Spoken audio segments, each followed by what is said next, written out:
पुण्यामध्ये शरद पवार एकाच मंचावर येणार होते। शरद पवार आणि अजित पवार हे दोघे एकाच मंचावर येणार होते, पण अजित पवार यांनी शरद पवारांसोबत एकाच मंचावर येणं पुन्हा एकदा टाळलेलंच आहे।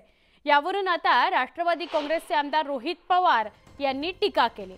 मुख्यमंत्री आणि उपमुख्यमंत्री काम करत नसतील म्हणून अजित पवारांना जास्त काम करावं लागतंय, म्हणूनच त्यांना अधिक कार्यक्रमांना उपस्थित राहावं लागत असेल असा टोला रोहित पवारांनी अजित पवारांना लगावला।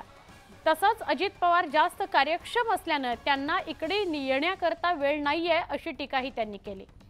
यावेळी बोलताना त्यांनी आमदार अपात्रतेच्या निकालावरूनही टीका केली। दुसरीकडे वयाच्या मुद्द्यावरून अजित पवारांनी शरद पवारांवर केलेल्या टीकेचाही समाचार घेतला। मुख्यमंत्री साहेब हे काम करत नसावेत, देवेंद्र फडणवीस साहेब हे काम करत नसावेत, ते राजकीय दृष्टिकोनातून थोडे बिझी असावेत आणि अख्ख्या महाराष्ट्राची जबाबदारी आदरणीय दादांच्या खांद्यावर आली असावी, म्हणून ते फक्त काम करतायत। म्हणून अशा कार्यक्रमाला त्यांना कदाचित कामामुळे येता आलं नसावं।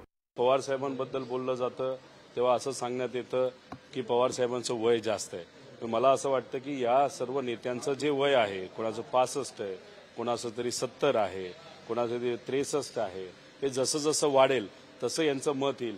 यांचंच वय योग्य आणि बाकी मुला मुलींचं आणि सर्व नेत्यांचं वय अयोग्य असं कुठंतरी यांचं मत असावं। त्यामुळे सगळ्याच गोष्टी, सगळीच पदं, सगळ्याच मोठ्या ज्या काही पदं असतील हे यांनाच मिळाले पाहिजे या हेतूतून कदाचित यांचं वय योग्य आणि बाकीचं अयोग्य। अध्यक्षांना हे भाजपच्या मोठ्या नेत्यांचं ऐकावं लागलं आणि संविधानाच्या विरोधात आणि सुप्रीम कोर्टाच्या विरोधात त्यांना निर्णय द्यावा लागला। भीती ह्याचीच आहे, येत्या काळामध्ये संविधान हे भाजपच्या काळामध्ये राहील का नाही अशी एक भीती आम्हा सगळ्यांना वाटायला। खासदार